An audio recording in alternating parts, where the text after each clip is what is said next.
வணக்கம். அதாவது குமரி மாவட்டம் தமிழக கேரள எல்லை பகுதியான பாரசாலை பகுதியை சேர்ந்தவர் ஷாரோன் ராஜ். இவர் அந்த கடந்த 2022ஆம் ஆண்டு அக்டோபர் மாதம் 14ஆம் தேதி அவர் காதலித்து வந்த பழுகல் பகுதியை சேர்ந்த கிரீஷ்மா என்ற பெண் தனது வீட்டிற்கு அழைத்து கசாயத்தில் விஷம் கலந்து கொடுத்து அந்த வாலிபரை கொலை செய்ய முயன்றிருந்தார்.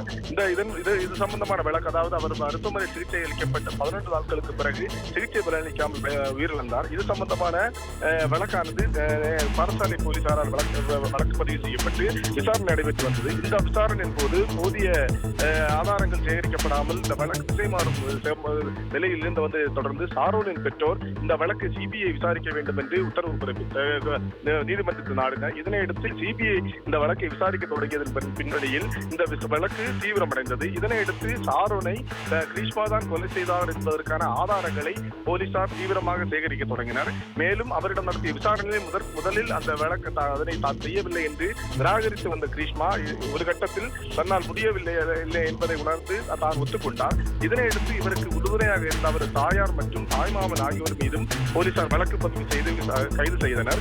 இதனையடுத்து இந்த வழக்கு விசாரணை கடந்த 2 ஆண்டுகளாக நெய்யாற்றின்கரை நீதிமன்றத்தில் நடைபெற்று வந்த நிலையில் தற்போது இந்த கிரீஷ்மாவுக்கு எதிராக ஆதாரங்கள் அனைத்தும் நீதிமன்றத்தில் சமர்ப்பிக்கப்பட்டது.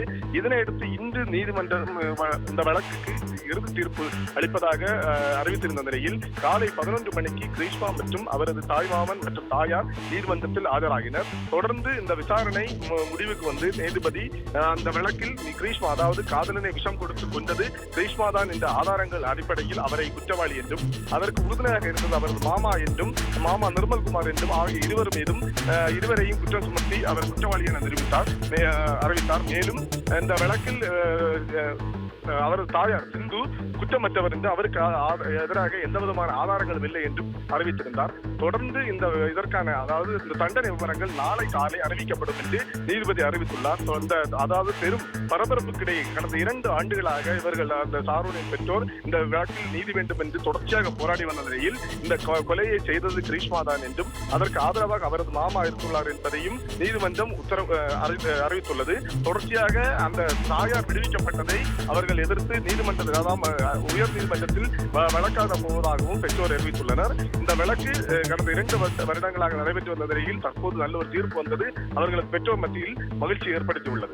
இது சம்பந்தமாக ஷாரோன் தந்தை ஜெயராஜ் தந்தி தொலைக்காட்சிக்கு அளித்த பேட்டியில் இந்த தீர்ப்பு வரும் என்றதும் நல்ல நிலையில் விசாரணை முடிவடையும் என்றதும் எதிர்பார்த்ததுதான். குற்றவாளியாக நிரூபிக்கப்பட்ட பெண்ணின் தாயார் சிந்து வழக்கில் இருந்து விடுவிக்கப்பட்டது. வழக்கு குறித்த முழு தகவல்களையும் பெற்ற பின் உயர்நீதிமன்றத்தை நாடி செல்வோம் என்று கூறினார். நாளை குற்றவாளி கிரீஷ்மாவிற்கு நீதிபதி கொடுக்கக்கூடிய தண்டனை இந்தியாவில் வழங்கக்கூடிய உயரிய தண்டனையை வழங்க வேண்டும் என்றும் கடந்த 2 வருடங்களாக இந்த வழக்கின் பின்னால் நடந்து வருகிறோம்.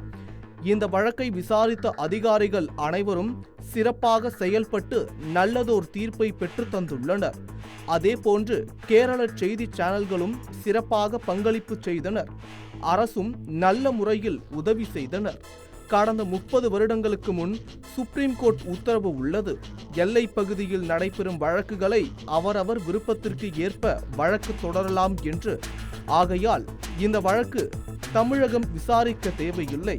தீர்ப்பு வந்தது மகிழ்ச்சியை ஏற்படுத்தியுள்ளது என அவர் தெரிவித்துள்ளார். செய்திகளை உடனுக்குடன் தெரிந்து கொள்ள உடனே சப்ஸ்கிரைப் பண்ணுங்க.